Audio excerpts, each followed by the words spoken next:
Bonjour à tous, je suis Julie Salomon, je suis pédiatre. Je vais vous parler aujourd'hui dans le Morning Care de ce mercredi de l'impact sur la santé et la croissance des enfants du fait qu'ils ont un peu moins d'activité physique. En pratique, à cause du confinement, les activités extrascolaires, les activités physiques d'associations sportives, etc. sont interdites. Néanmoins, les enfants vont à l'école. Donc ça, déjà, c'est une bonne chose. Ils continuent à faire un peu de sport. Et là encore, il y a eu une séparation en demi-groupe dans les lycées et bientôt dans les collèges, peut-être.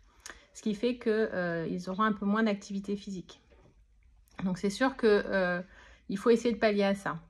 La raison pour laquelle il faut pallier à ça, c'est que l'activité physique, c'est important non seulement pour la forme physique, mais aussi pour la forme mentale. C'est-à-dire que les enfants ont besoin d'évacuer un exutoire lors de ces rencontres sportives ou de ces événements physiques pour équilibrer leur énergie et se rendre plus disponibles d'un point de vue mental. Et puis aussi parce que ça sécrète des hormones tout à fait profitables pour l'humeur et pour la mémorisation, la sociabilisation, etc. Donc c'est important qu'ils aient une activité physique maintenue. Lorsqu'ils vont à l'école, ils peuvent y aller avec un moyen de transport qui implique un effort physique de leur part, depuis la marche, la trottinette, le vélo, le skateboard. Il peut y avoir beaucoup d'activités physiques sur le trajet de l'école. Il ne faut pas négliger aussi l'activité qui est générée par les montées d'escalier. Si jamais vous avez des ascenseurs, privilégiez plutôt les escaliers en cette période de diminution de l'activité. Ce sera toujours mieux, y compris pour les parents. D'ailleurs, il ne faut pas oublier l'exemplarité des parents. C'est-à-dire que demander à un enfant de faire beaucoup de sport, ou en tout cas d'en faire plus et d'en faire régulièrement si soi-même on est affalé sur son canapé toute la journée, c'est moins évident. Donc du coup, ça peut être une occasion de faire du sport en famille. Les activités n'ont pas besoin d'être forcément structurées au sein d'une association. Ça peut être dans un parc, dans un jardin. On a la chance de pouvoir d'avoir 1 heure d'activité physique possible en extérieur. Donc on peut tout à fait courir, faire du vélo, de la corde à sauter, du cerceau. Il y a plein d'activités, du ping-pong sur les tables qui sont disponibles, du foot, du basket improvisé. Il y a plein de choses qui peuvent être très profitables. Si néanmoins l'activité est quand même très significativement diminuée, surtout chez des enfants qui avaient une activité intensive, il faut essayer de diminuer aussi les apports énergétiques. C'est-à-dire que, comme vous avez déjà vu avec le Dr Jordan John dans un précédent Morning Care, c'est une histoire d'équilibre. L'activité physique, elle a à la fois pour vocation d'un maintien d'un bon état physique d'articulation et des muscles et du cœur, etc.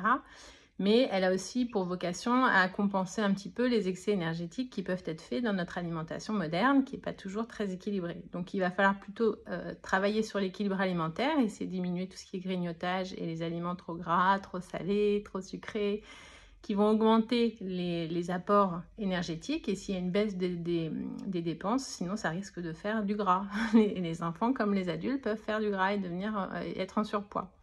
C'est d'autant plus vrai quand l'activité physique était très intensive avant.